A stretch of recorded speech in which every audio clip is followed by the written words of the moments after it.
آج اللہ پاک کا فضل ہے، ہمارے اس مسجد کے اندر 42 مصلے الحمدللہ تعالیٰ مکمل ہو چکے ہیں۔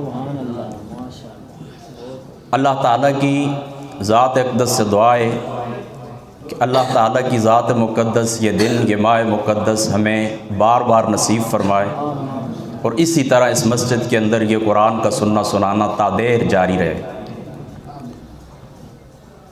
ہر دن کو اللہ تعالیٰ کی ذات اقدس نے، سال کے 365 دن ہیں، اللہ تعالیٰ کی ذات اقدس نے ہر دن کو اپنے کسی نہ کسی پیارے کی یاد کے ساتھ وابستہ فرما دیا ہے۔ آج کا جو دن گزرا ہے 17 رمضان المبارک، یہ 17 رمضان المبارک کا دن وہ دن ہے کہ جب میدان بدر کے اندر اسلام اور کفر کی پہلی جنگ بدر ہوئی تھی۔ مسلمان بے سر و سامانی کے عالم کے اندر ٹکرا گئے تھے کفار مشرکین سے، جنہیں اپنی دولت کے اوپر ناز تھا، جنہیں اپنے بازوؤں کے اوپر ناز تھا، جنہیں اپنی طاقت کے اوپر گمانڈ تھا۔ تو 313 افراد فاقہ کش حضور محمد مصطفیٰ کے جانثار آپ میدان کے اندر گئے، کفر سے ٹکرا گئے اور کفر کی طاقت کو پاش پاش کر کے رکھ دیا۔ کم من فئۃ قلیلۃ غلبت فئۃ کثیرۃ باذن اللہ۔ اے چھوٹے چھوٹے گروہ ہوتے ہیں، اللہ تعالیٰ کی طاقت سے کفار کے بتوں سے ٹکرا جاتے ہیں، کفار کی قوت کو پاش پاش کر دیتے ہیں۔ اور اسی 17 رمضان المبارک کو ام المؤمنین سیدتنا عائشہ صدیقہ رضی اللہ تعالی عنہا وعلیہ السلام آپ دنیا سے رخصت ہوئی ہیں۔ تو آج جو آیت کریمہ میں نے آپ لوگوں کے سامنے تلاوت کی ہے، اس میں اللہ تعالیٰ کی ذات مقدسہ یہ ارشاد فرماتے ہیں کہ یہ جو محمد مصطفیٰ کی گھر والیاں ہیں، ازواجہ امہاتہم، ان کی جو گھر والیاں یہ مومنین مسلمانوں کی مائیں ہیں، ان کا وہی احترام ہے جو اپنی ماں کا احترام ہے، ان کی وہی عزت ہے، ان کی وہی شان ہے، ان کو اللہ تعالیٰ نے مرتبے عطا فرمائے ہیں۔ آج کچھ لوگ یہ کہتے ہیں کہ ہمارا کوئی تعلق نہیں ہے امہات المؤمنین سے، ہمارا کوئی تعلق نہیں ہے، ہمارا معیار کچھ اور ہے، ہم ان کی عزت ضرور کرتے ہیں، ہم ان کو برا بھلا نہیں کہتے، لیکن ان کے ساتھ تعلق ہمارا کوئی نہیں، ہم ان کو اپنی مائیں تسلیم نہیں کرتے۔ میں نے کہا تمہارا نظریہ اپنی جگہ کے اوپر ٹھیک ہے، اللہ تعالیٰ قرآن کے اندر کہتا ہے ان کا تعلق کفاروں کے ساتھ نہیں ہے، یہ مومنین کی مائیں، اللہ تعالیٰ نے ان کو یہ رتبہ عطا فرمایا۔ مومنین کی مائیں، جو مومن نہیں ہیں، مسلمان نہیں ہیں، غیر مسلم ہیں، ملت اسلام سے ان کا کوئی تعلق نہیں، امہات المؤمنین سے بھی ان کا کوئی تعلق نہیں، یہ مومنین کی مائیں۔ تو 17 رمضان المبارک کو اتنی بڑی فقیاں آقا دو جہاں حضور رحمت عالم صلی اللہ تعالیٰ علیہ وآلہ وسلم آپ کی محبوبہ آپ دنیا سے رخصت ہوئیں۔ آپ فرماتی ہیں کہ جب میں نے آنکھ کھولی، آپ چونکہ آپ کو یہ بات معلوم ہے کہ حضرت سیدنا صدیق اکبر رضی اللہ تعالی عنہ خلیفہ بلا فصل، یہ آپ کی بیٹی ہیں، ام رومان کی بیٹی ہیں، سیدنا صدیق اکبر کے گھر کے اندر پیدا ہوئی ہیں۔ آقا علیہ السلام نے اعلان نبوت فرمایا، 4 سال گزر چکے تھے، اعلان نبوت کے 4تھے سال آپ دنیا کے اندر تشریف لائیں، اور 6 سال کی عمر کے اندر حضور علیہ السلام کی ذات مقدسہ سے آپ کا نکاح ہوا، اور 9 سال کی عمر کے اندر آپ رخصت ہوئیں، رخصت ہو کر مدینہ طیبہ کے اندر حضور محمد مصطفیٰ کے حرم کے اندر داخل ہوئیں۔ پھر 9 سال تک حضور علیہ السلام کے در دولت کے اوپر رہیں۔ پھر آقا علیہ السلام جس وقت دنیا سے رخصت ہوئے 11 ہجری کے اندر، تو ام المؤمنین سیدتنا عائشہ صدیقہ رضی اللہ تعالی عنہا آپ کی عمر مبارک 18 برس تھی۔ یہ 18 برس حضور علیہ السلام کی ساتھ رہیں، حضور علیہ السلام کی خدمت کی۔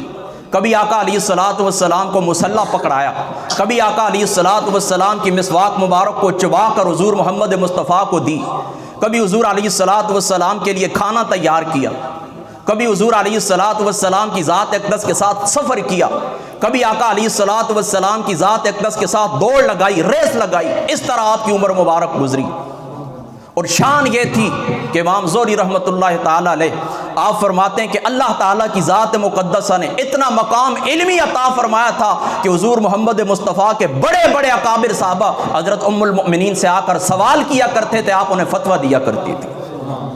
اتنی علمی شان اللہ تعالیٰ کی ذات اقدس نے آپ کو عطا فرمائی۔ تو آپ کے جو گھر کا ماحول تھا بخاری شریف کے اندر موجود ہے، آپ فرماتی ہیں کہ میں نے جس وقت سے ہوش سنبھالا، فرمایا میں نے اپنے والدین کو اسلام کے اوپر پایا ہے۔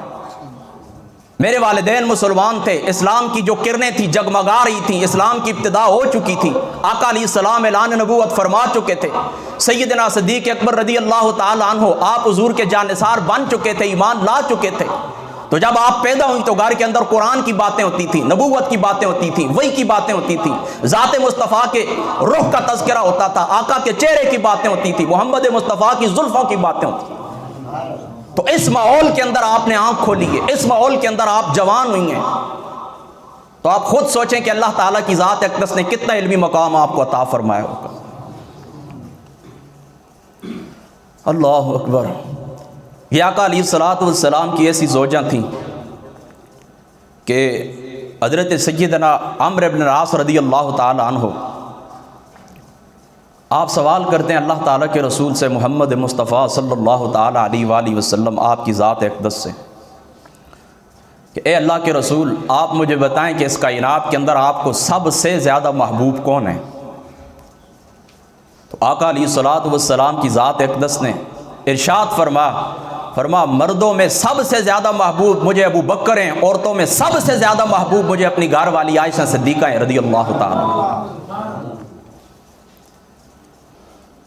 حضرت عمر فاروق رضی اللہ تعالی عنہ آپ کا زمانہ تھا، آپ کی خلافت کا زمانہ تھا، حضور علیہ السلام دنیا سے رخصت ہو چکے تھے۔ تو آپ نے اس طرح کیا کہ حضور کے جو اکابر صحابہ تھے ان کا وظیفہ مقرر کیا، اسی طریقے سے حضور کے جو گھر والیاں تھیں امہات المؤمنین ان کا وظیفہ مقرر کیا۔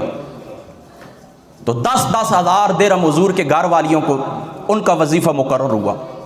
حضرت عمر نے 10,000 درہم حضور علیہ السلام کی جو گھر والیاں تھیں امہات المؤمنین تھیں، ازواج مطہرات تھیں، ان کا وظیفہ 10,000 مقرر ہوا، اور ام المؤمنین سیدتنا عائشہ صدیقہ رضی اللہ تعالی عنہا آپ کا وظیفہ 12,000 درہم مقرر ہوا۔ پوچھا گیا کیوں؟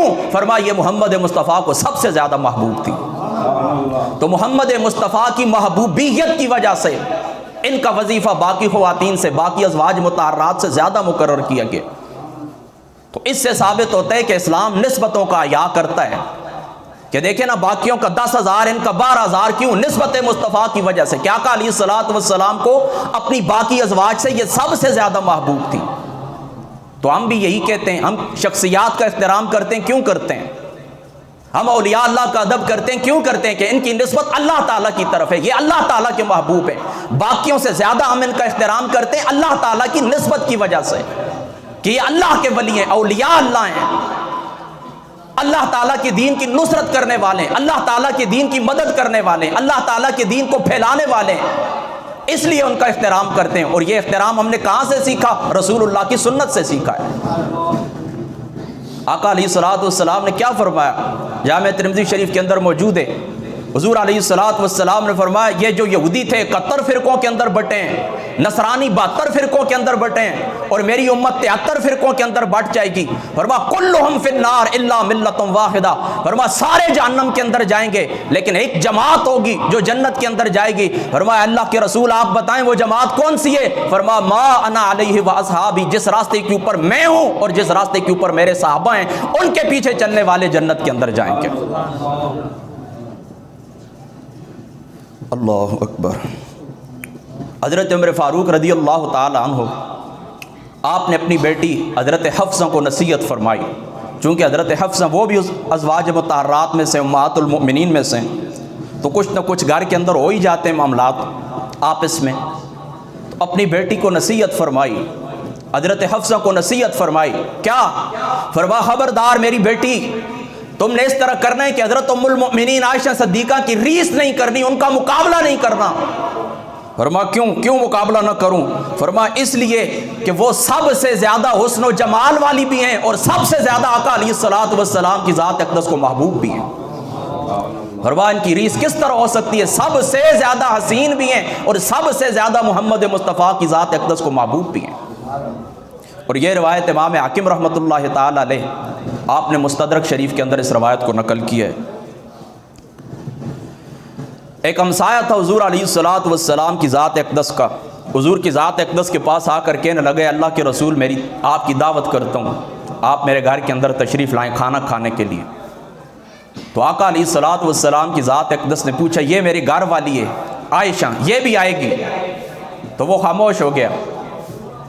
دوسری دفعہ پھر اس نے دعوت دی، پھر آقا علیہ الصلوۃ والسلام نے فرمایا کہ میری گھر والی عائشہ بھی ساتھ ہوگی، پھر وہ خاموش ہوا۔ تیسری دفعہ جب وہ کہنے لگے ہاں اللہ کے رسول یہ بھی آپ کے ساتھ ہیں، تب آقا علیہ الصلوۃ والسلام نے دعوت قبول فرمائی۔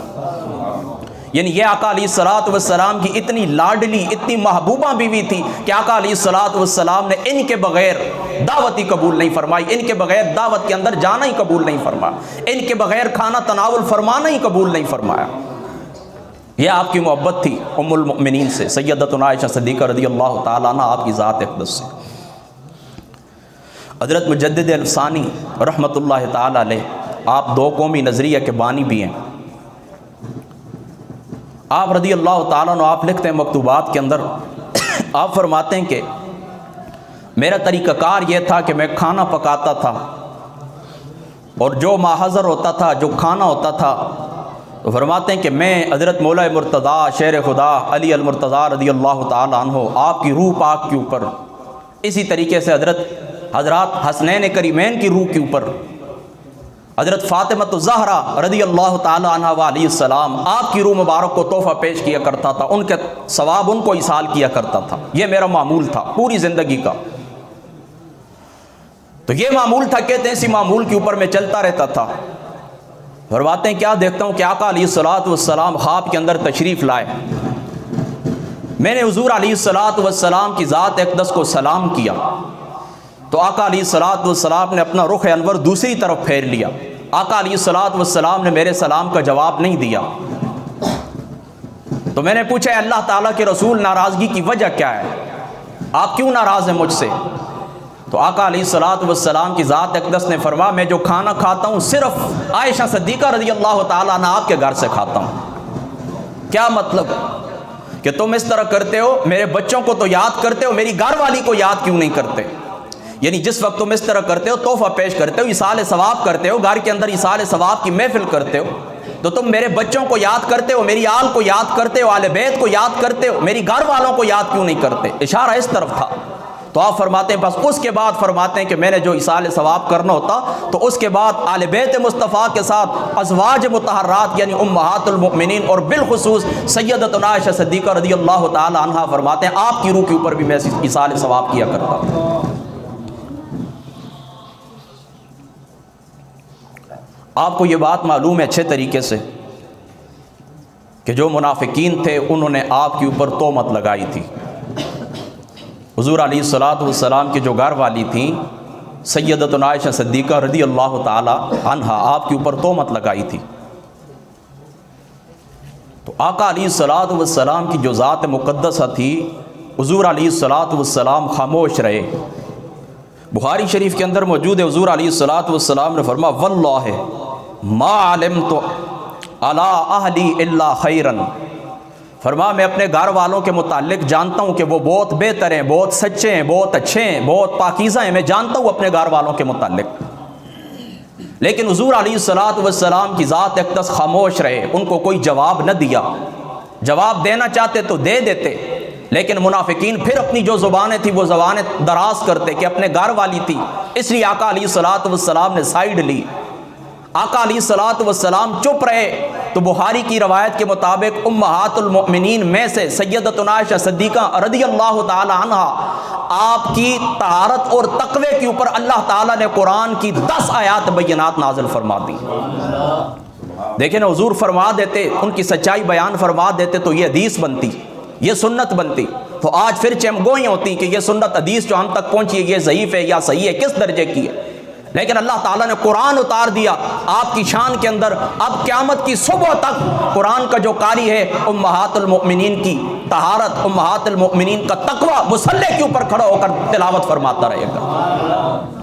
پوری دنیا کی مساجد کے اندر جہاں پر بھی قرآن پڑھا جائے گا ام المؤمنین سیدتنا عائشہ صدیقہ رضی اللہ تعالیٰ عنہ آپ کی طہارت اور تقوی کی گواہی دی جاتی رہے گی. اور یاد رکھیں ہمارے عقائد کے اندر یہ بات شامل ہے. علامہ تفتزانی صاحب رحمۃ اللہ تعالیٰ علیہ آپ نے شرح عقائد کے اندر لکھا ہے، فرماتے ہیں جس بات کی طہارت جو تقوی اللہ نے نازل فرما دیا، جو گواہی دے دی اللہ تعالیٰ کی ذات اقدس نے، اب کوئی بندہ اس کے خلاف کرے اور پھر وہی بات جو منافقین نے آپ کی طرف منسوب کی تھی، منافقین نے آپ کی طرف منسوب کی تھی، کہتے ہیں وہی بات پھر بھی منسوب کرے، فرما وہ بندہ دار اسلام سے خارج ہے، اسلام کے ساتھ اس کا کوئی تعلق ہی نہیں. بہرحال جب یہ تہمت لگی تو آقا علیہ الصلوۃ والسلام کے جو صحابہ پاک تھے، حضور علیہ الصلوۃ والسلام نے ان سے مشورہ کیا کہ آپ کیا کہتے ہیں. تو حضرت عمر فاروق رضی اللہ تعالیٰ عنہ آپ کہنے لگے اے اللہ تعالیٰ کے رسول، اب آپ نے اس بات کو توجہ سے سننا ہے. آپ فرمانے لگے اے اللہ تعالیٰ کے رسول، آپ کی شان یہ ہے کہ اللہ تعالیٰ کی ذات اقدس نے آپ کے بدن مبارک کے اوپر مکھی کو نہیں بیٹھنے دیا. یعنی حضور کی یہ شان تھی، اتنا الطف، اتنا انفس جسم بدن اللہ تعالیٰ نے ذات مصطفیٰ کو عطا فرمایا تھا. اتنی طہارت تھی، اتنی نفاست تھی، اتنی اعلیٰ درجے کی خوشبو تھی کہ حضرت ابو ہریرہ رضی اللہ تعالیٰ عنہ آپ فرماتے ہیں، مدارج النبوہ کے اندر محدث دہلوی صاحب رحمۃ اللہ تعالیٰ علیہ آپ نے اس روایت کو نقل کیا ہے. فرماتے ہیں ہم نے جب بھی سرکار ہماری محفل کے اندر نہ ہوتے، ہم نے حضور کو تلاش کرنا ہوتا. فرما حضور کی خوشبو اتنی نورانی تھی، اتنی سونی تھی، فرما اس خوشبو کی ہم اتباع کرتے، اس خوشبو والے راستے کے اوپر چلے جاتے اور حضور علیہ الصلوۃ والسلام کی ذات اقدس کو پا لیا کرتے تھے. فرما اس خوشبو کے پیچھے پیچھے چلتے تھے، ہمیں پتہ چل جاتا تھا کہ محمد مصطفیٰ ان گلیوں سے گزر کے گئے ہیں. اتنا الطف اور اتنا انفس جسم اللہ تعالیٰ نے ذات مصطفیٰ کو عطا فرمایا. تو فرمایا اللہ تعالیٰ کے رسول، آپ کے بدن مبارک کے اوپر اللہ تعالیٰ نے مکھی نہیں بیٹھنی تھی، تو کوئی کمزور عورت آپ کے عقد کے اندر کس طرح آ سکتی ہے. حضرت عثمان غنی رضی اللہ تعالیٰ عنہ آپ کیا کہنے لگے؟ آپ فرمانے لگے اے اللہ تعالیٰ کے رسول، آپ کے بدن مبارک کا سایہ اللہ تعالیٰ کی ذات اقدس نے زمین کے اوپر پڑنے نہ دیا. یعنی آقا علیہ الصلوۃ والسلام کا جو جسم اقدس تھا، جو بدن مبارک تھا، تو نور فرماتے زمین کے اوپر اللہ تعالیٰ کی ذات اقدس نے آپ کا سایہ پڑنے نہ دیا. تو فرما کوئی ایسی ویسی عورت اللہ تعالیٰ آپ کے عقد کے اندر کس طرح گوارا کر سکتا ہے. اور حضرت مولا مرتضیٰ رضی اللہ تعالیٰ عنہ آپ فرمانے لگے اے اللہ تعالیٰ کے رسول، آپ کے جو نالین مبارک ہیں، آپ کی جو جوتیاں ہیں، فرما مچھر کا خون لگا تھا تو اللہ تعالیٰ کی ذات اقدس نے آپ کو وہ جوتے اتارنے کا حکم دے دیا تھا. تو اتنا سا خون کا اتنا سا دبا اللہ تعالیٰ آپ کے جوتوں کے اوپر برداشت نہیں کرتا، تو اللہ تعالیٰ کی ذات اقدس پھر اس قسم کی عورت آپ کے گھر کے اندر کس طرح برداشت کر سکتا ہے، کس طرح آپ کو اس عورت کے ساتھ جوڑ سکتا ہے. تو یہ دیکھیں نا، یہ حضور کے صحابہ تھے، حضور علیہ الصلوۃ والسلام کے صحابہ تھے، خلفائے راشدین تھے. انہوں نے کس اعلیٰ درجے کے ساتھ حضور محمد مصطفیٰ کی شان کو بھی اجاگر فرما دیا اور سیدتنا عائشہ صدیقہ رضی اللہ تعالی عنہا آپ کی طہارت کو بھی بیان فرما دی. آپ خود فرماتی ہیں اپنی زندگی کے اندر، آپ نے خود فرمایا، آپ فرماتی ہیں کہ اللہ تعالیٰ کی ذات اقدس نے مجھے 10 خصوصیات ایسی عطا فرمائی ہیں کہ فرما جو اور کسی کے اندر اللہ تعالیٰ کی ذات اقدس نے نہیں رکھی. 10 خصوصیات ذات مصطفیٰ اللہ تعالیٰ کی ذات نے مجھے عطا فرمائی. فرما میں وہ ہوں کہ آقا علیہ الصلوۃ والسلام کی جتنی بھی ازواج مطہرات ہیں، فرما ان میں سے صرف میں وہ ہوں کہ جو غیر شادی شدہ ہوں، یعنی باقی جتنی بھی خواتین تھیں وہ بیوہ تھی، طلاق یافتہ تھیں. فرما میں واحد وہ خاتون ہوں کہ جو بیوہ نہیں ہوں، جو طلاق یافتہ نہیں ہوں، بلکہ کنواری ہوں. اللہ تعالیٰ کی ذات اقدس نے مجھے محمد مصطفیٰ کے عقد کے اندر دے دیا. فرما دوسری خصوصیت میری یہ ہے کہ میرے جو والدین ہیں وہ مہاجرین ہیں، اور مہاجرین کی جو شان اللہ تعالیٰ نے قرآن کے اندر بیان فرمائی وہ بالکل ظاہر باہر ہے. فرما میرے والدین مہاجرین ہیں، ہجرت فرمائی ہے، آقا علیہ الصلوۃ والسلام کی خاطر اپنا گھر بار چھوڑا ہے. میں وہ ہوں، فرما میں وہ ہوں کہ جس وقت منافقین نے میری ذات کے اوپر تہمت لگائی، اللہ تعالیٰ کی ذات اقدس نے قرآن کی 10 آیات بینات نازل فرما کر میری برات کو واضح فرما دیا. فرما میں وہ ہوں کہ کہ حضور علیہ السلام کو آسمان سے فرشتہ حضرت ام المؤمنین کی تصویر لے کر آیا، فرمایا اے اللہ کے رسول یہ عائشہ ہیں، ابو بکر کی بیٹی ہیں، دنیا کے اندر بھی آپ کی بیوی ہیں، آخرت کے اندر بھی آپ کی بیوی ہیں، دنیا کے اندر بھی آپ کی گھر والی ہیں، جنت کے اندر بھی آپ کی گھر والی ہیں۔ اور فرماتی ہیں میں وہ ہوں کہ حضور علیہ السلام میرے بستر کے اوپر ہوتے تھے، اللہ تعالیٰ کی ذات اقدس وہی کو نازل فرما دیا کرتے، یعنی باقی جتنی بھی گھر والیاں تھی حضور ان کے بستر کے اوپر ہوتے، وہی نہیں آتی تھی۔ فرما میں وہ ہوں کہ میں جس بستر کے اوپر ہوتی تھی میرے بستر کو یہ شرف حاصل ہے کہ آقا علیہ السلام میرے گھر کے اندر ہوتے، میرے بستر کے اوپر ہوتے، اللہ تعالیٰ کی ذات اقدس وہی کو نازل فرماتے تھے۔ اور فرماتی ہے میں وہ ہوں کہ جب حضور علیہ السلام کی ذات مقدسہ آپ کی روح نکلی تو فرما حضور علیہ السلام کا سر مبارک میری گود کے اندر تھا۔ فرما میں وہ ہوں کہ ایک برتن سے آقا علیہ السلام نے وضو مبارک فرمایا، غسل مبارک فرمایا، وہی برتن میرا بھی تھا، وہی برتن مصطفیٰ کریم کا بھی تھا۔ فرماتی میں وہ ہوں کہ میں نے جبریل کو اپنی آنکھوں کے ساتھ دیکھا ہے۔ فرماتی ہے میں وہ ہوں کہ محمد مصطفیٰ کی محبوبہ ہوں۔ فرماتی ہے میں وہ ہوں کہ آقا علیہ السلام جب دنیا سے رخصت ہوئے فرما میرے گھر کے اندر موجود تھے، میری باری تھی کہ اللہ تعالیٰ کی ذات اقدس نے آپ کو رفیق اعلیٰ کی طرف بلایا۔ اور فرماتی ہے میں وہ ہوں کہ حضور محمد مصطفیٰ کا وصال بھی میرے گھر کے اندر ہوا اور حضور محمد مصطفیٰ دفن بھی میرے گھر کے اندر ہوئے۔ یہ وہی حجرہ عائشہ صدیقہ رضی اللہ تعالیٰ عنہ جہاں پر آج حضور علیہ السلام آرام فرما رہے ہیں۔ اور یہ موطا امام مالک کے اندر بھی موجود ہے، دلائل خیرات کے اندر بھی موجود ہے۔ آپ فرماتی ہیں ام المؤمنین فرماتی ہیں کہ میں نے خواب کے اندر دیکھا ہے کہ 3 چاند ہیں بڑے خوبصورت 14ویں کے روشن چاند ہیں، 3 فرما میری گود کے اندر آ کر گر گئے۔ میں نے اپنے بابا جان حضرت سیدنا ابو بکر صدیق رضی اللہ تعالیٰ عنہ آپ کی ذات اقدس سے پوچھا کہ مجھے اس کی تعبیر بتائیں کہ 3 چاند میری جولی کے اندر آ کر گرے، اس کا کیا معنی ہے؟ حضرت سیدنا صدیق اکبر فرمانے لگے اے میری بیٹی اگر یہ تیرا خواب سچا ہے، تو نے یہ خواب دیکھا ہے، تو فرما اس کائنات کے 3 وہ افراد جو سب سے بہتر ہیں، سب سے اعلیٰ ہیں، سب سے زیادہ جن کی شان ہے، فرما وہ 3 افراد تیرے گھر کے اندر دفن ہو جائیں گے، تیرے گھر کے اندر آرام فرمائیں گے۔ تو وہی 3 افراد حضور علیہ السلام، حضرت ابو بکر، حضرت عمر رضی اللہ تعالیٰ عنہ آج بھی ام المؤمنین کے حجرے کے اندر آرام فرما رہے ہیں۔ اور آپ کی سخاوت کا یہ عالم تھا، آپ کی سخاوت کا یہ عالم تھا کہ حضرت عروہ ابن زبیر رضی اللہ تعالیٰ عنہ آپ فرماتے ہیں، آج اس بات کو آپ بھی غور سے سنیں، آپ کے اکاؤنٹ کے اندر کروڑوں روپے موجود ہوتے ہیں اور اللہ تعالیٰ کی ذات اقدس کی خاطر اس کے راستے کے اندر آپ کو چند پیسے خرچ کرنا بھی آپ کو گوار نہیں ہوتا، اس دولت کے اوپر آپ سانپ بن کے بیٹھے ہوئے ہیں۔ یوم یحمى علیہا فی نار جہنم فتقوی بہا جباؤہم وجنوبہم وظہورہم ھذا ما کنزتم لانفسکم فذوقوا ما کنتم تکنزون۔ اے جیانا جی، اللہ تعالیٰ کی ذات اقدس کیا فرماتے ہیں، یہ وہ مال ہے جس مال کو تم خزانہ کیا کرتے تھے، تمہاری پیٹھوں کو داغا جائے گا، تمہارے پہلوؤں کو داغا جائے گا، اور فرما اس عذاب کا مزہ چکھو جو دنیا کے اندر تم اس مال کو جمع کیا کرتے تھے۔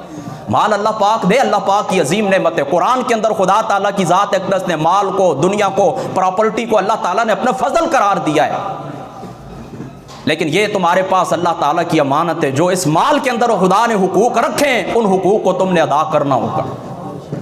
تو آپ کی سیرت سے سیکھیں، آپ کی سیرت کیا تھی؟ فرماتے ہیں کہ آپ کی قمیض کے اوپر پیوند لگے ہوئے تھے اور 12,000 درہم آپ کے پاس موجود تھے، 12,000 درہم آپ کے پاس موجود تھے، 17,000 درہم آپ کے پاس موجود تھے، اور فرماتے وہ 17 کے 17,000 درہم آپ نے اللہ تعالیٰ کے راستے کے اندر خرچ کر دی۔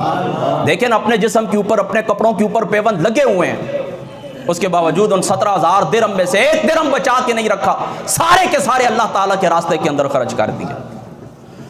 اور امام سیوطی صاحب رحمۃ اللہ تعالیٰ علیہ آپ نے تاریخ الخلفاء کے اندر یہ لکھا ہے، فرماتے ہیں حضرت ابو بکر ایمان لائے نا، 40,000 درہم آپ کے پاس موجود تھے، فرماتے وہ 40 کے 40,000 درہم محمد مصطفیٰ کے قدموں کے اوپر قربان کر دیے۔ اور حضرت عبداللہ ابن زبیر رضی اللہ تعالی عنہ آپ نے آپ کو 1,00,000 دراہم بھیجے، 1,00,000 دراہم۔ آپ نے کیا کیا؟ ان 1,00,000 دراہم کو صبح سے لے کر شام تک تقسیم فرما دیا۔ جب شام ہوئی آپ کا روزہ تھا تو آپ کی لونڈی، آپ کی ملازمہ یہ کہنے لگی،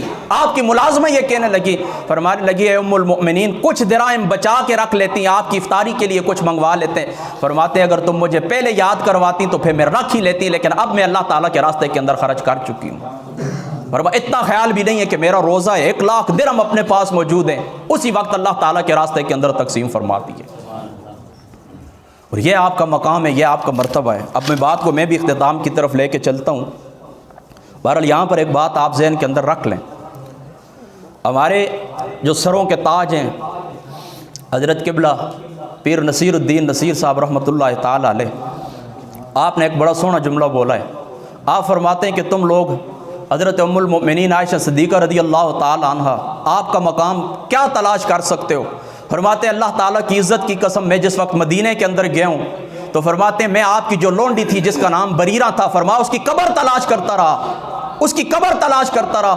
فرمایا پوری امت اکٹھی ہو جائے، فرمایا حضرت سیدتنا بریرہ رضی اللہ تعالی عنہ جو آپ کی لونڈی تھی، آپ کی ملازمہ تھی، آپ کی خادمہ تھی، فرمایا ان کی قدموں کے ساتھ لگنے والی خاک کے برابر نہیں ہو سکتی، ام المؤمنین کے مقام کو کون پہنچ سکتا ہے؟ اللہ اکبر۔ بس آخری بات میں آپ سے یہ کرتا ہوں کہ آپ کے عقیدے کے اوپر آپ غور کریں، آپ کا عقیدہ کیا تھا۔ بس 2 روایتیں میں آپ کو سناتا ہوں، یہ جو باہر بیٹھے ہوئے آپ باتیں نہ کریں، یہاں سے میں پھر کچھ کہوں گا پھر آپ لوگ خفا ہو جائیں گے، خاموش ہو کر بیٹھیں۔ کچھ سیکھ ادب آداب ہوتے ہیں مسجد کے۔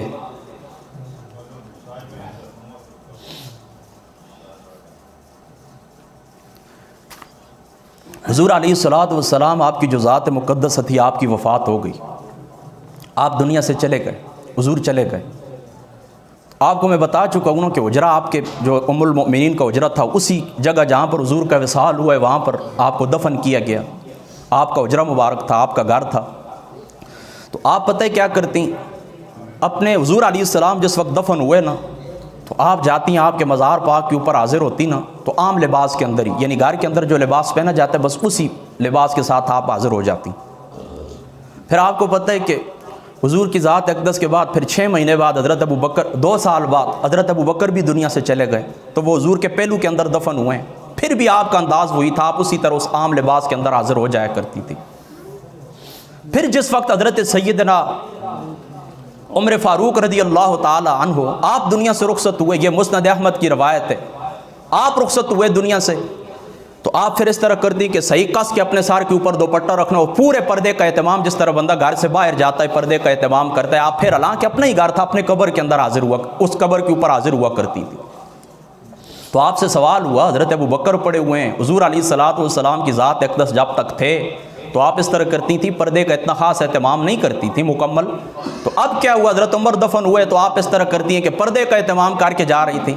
تو آپ فرمانے لگی پہلے جو دفن ہے محمد مصطفیٰ وہ میرے شوہر ہیں، ان سے بھی کوئی پردہ نہیں ہے، دوسرے حضرت ابوبکر وہ میرے والد ہیں، ان سے بھی کوئی پردہ نہیں ہے، حضرت عمر فاروق کے حیا کی وجہ سے کہتی ہے میں پردہ کر کے جاتی ہوں۔ تو آپ کا نظریہ کیا تھا کہ محمد مصطفیٰ بھی اپنی قبر مبارک کے اندر زندہ ہیں، ابوبکر بھی زندہ ہیں، عمر بھی زندہ ہیں۔ یہ عقیدہ حیات النبی جس کے اوپر ہم ہیں الحمدللہ تعالیٰ، اور یہ عقیدہ ہم نے کہاں سے لیا؟ حضور محمد مصطفیٰ کے صحابہ سے لیا، حضور محمد مصطفیٰ کی گھر والیوں سے لیا، امہات المؤمنین سے لیا، ازواج مطہرات سے لیا۔ یہ عقیدہ حیات النبی پکا ذہن کے اندر بٹھا لو کہ آپ فرماتی ہیں شوہر سے بھی کوئی پردہ نہیں، والد سے بھی کوئی پردہ نہیں، یہ تو عمر ہیں، یہ تو غیر ہیں، ان سے تو پردہ کرنا ہے میں نے۔ تو آپ عقیدہ رکھتی تھی نا کہ قبر کے اندر موجود ہے، میرے حرکات کو سکنات کو دیکھنے والے ہیں، محسوس کرنے والے ہیں، اسی وجہ سے تو پردے کا اہتمام کیا۔ ورنہ عقیدہ یہ ہوتا کہ بندہ جاتا ہے مار مردود تے نہ فاتح تے نہ درود، مار کے بندہ مار کے مٹی میں مل جاتا ہے، کوئی فائدہ بھی نہیں، تو پھر کیا کرتی؟ پردے کے اہتمام کی کیا ضرورت تھی؟ پردے کا اہتمام کرنا اس بات کی دلیل ہے کہ وہ عقیدہ حیات النبی کے قائل تھی، قبر کی زندگی کی قائل تھی۔ اور آخری روایت میں آپ کو سناتا ہوں، مشکات شریف کی ہے، حضور علیہ الصلوۃ والسلام کی ذات اقدس نے یہ ارشاد فرمایا، یہ روایت مشکات شریف کے اندر موجود ہے کہ جس وقت بارش نہیں ہوئی، بارش، حضور علیہ الصلوۃ والسلام کے صحابہ آپ کے پاس آ گئے، تو آ کر کہنے لگے اے ام المؤمنین کچھ کریں، بارش نہیں ہوتی، بارش نہیں ہو رہی۔ اب دیکھیں نا، آپ یہ عقیدہ ذہن کے اندر بٹھائیں، اپنی ذہن کے اندر یہ بات رکھیں کہ اگر بارش نہیں ہوتی تو عقیدہ توحید کیا ہے؟ عقیدہ توحید یہ ہے کہ اللہ تعالیٰ کی ذات اقدس کے سامنے جائیں، مسجد کے اندر سجدہ کریں، 2 رکعات نفل پڑھیں، اللہ تعالیٰ کی ذات اقدس سے مانگیں۔ نظریہ تو یہ تھا نا، وہ بھی حضور کے صحابہ تھے آنے والے، یہ بھی امہات المؤمنین تھیں، تو کیا پتہ چلا؟ پتہ یہ چلا کہ مشکل وقت کے اندر اللہ تعالیٰ کے محبوب بندوں کے پاس جانا یہ حضور محمد مصطفیٰ کے صحابہ کی سنت ہے کہ جب مشکل وقت آئے تو اللہ تعالیٰ کے جو محبوب بندے ہیں ان کے پاس حاضر ہو جائیں۔ پھر یہ بھی فقیہ ہیں، ام المؤمنین ہیں، سادات ہیں۔ میں نے آپ کو پہلے بتا چکا کہ بڑے بڑے اکابر جو صحابہ تھے وہ آپ کے علم کے محتاج تھے۔ آپ نے کیا کیا؟ آپ نے یہ نہیں فرمایا کہ جاؤ مسجد کے اندر، تم تو حضور کے صحابہ ہو، توحید کا سبق تم نے حضور کی ذات اقدس کے ساتھ پڑھا ہے، جاؤ مسجد کے اندر نفل پڑھو، اللہ کی بارگاہ کے اندر دعا کرو۔ آپ نے فرمایا وہ سامنے محمد مصطفیٰ کی زیارت ہے، وہ سامنے محمد مصطفیٰ کا مزار ہے، فرمایا مزار کے اوپر جا کر ایک کھڑکی نکالو۔ جب محمد مصطفیٰ کے صحابہ گئے حضور کے گنبد خضرا سے، حضور کے اس چھت سے کھڑکی کو دور کیا، درمیان میں سے کھڑکی نکالی تو فرماتے ہیں فوراً بادل آ گئے، بارش برسنے لگی۔ وہ سال خشک سالی کا سال تھا، اتنی بارشیں برسی ہیں، اتنی بارشیں برسی ہیں کہ فرما مدینے کے اندر غلے عام ہو گئے، مدینے کے اندر جو فصل تھے وہ عام ہو گئے۔ فرما لوگوں کو بہت کثرت کے ساتھ خدا نے غذا دی اور وہ کھا کے اتنے موٹے ہو گئے کہ اس سال کا نام عام الفتق یعنی پھٹنے والا سال پڑ گیا تھا، کہ لوگوں کے اوپر چربیاں اتنی ہو گئی تھی، جانوروں کے اوپر چربیاں اتنی ہو گئی تھی کھا کے کہ وہ پھٹنے کے قریب پہنچ گئے تھے۔ تو دوستو یاد رکھو ام المؤمنین سیدتنا عائشہ صدیقہ رضی اللہ تعالی عنہ علیہ السلام، آپ کی ذات اقدس نے ہمیں یہ عقیدہ دیا، فرمایا جب بھی تمہیں کوئی مشکل پیش آئے بے شک اللہ تعالیٰ کی ذات اقدس کے سامنے دعا کرو، لیکن اگر تم اس طرح کرو اللہ کے محبوب بندوں کے پاس جاؤ، محمد مصطفیٰ سے استغاثہ کرو، قبر رسول کے اوپر حاضر ہو جاؤ اور اللہ تعالیٰ کی بارگاہ کے اندر استغاثہ کرو یا رسول اللہ کی بارگاہ کے اندر استغاثہ کرو، اللہ تعالیٰ تمہاری اس پریشانی کو دور فرما دے گا۔ اسی لیے ہم کہتے ہیں کہ منگتے خالی ہاتھ نہ لوٹے، کتنی ملی خیرات نہ پوچھو، کتنی ملی خیرات نہ پوچھو، ان کا کرم پھر ان کا کرم ہے، ان کے کرم کی باتیں نہ پوچھو۔ اللہ تعالیٰ کی ذات اقدس جو باتیں کی ہیں پہلے مجھے بعد میں آپ کو عمل کی توفیق عطا فرما۔ واخر دعوانا الحمدللہ رب العالمین۔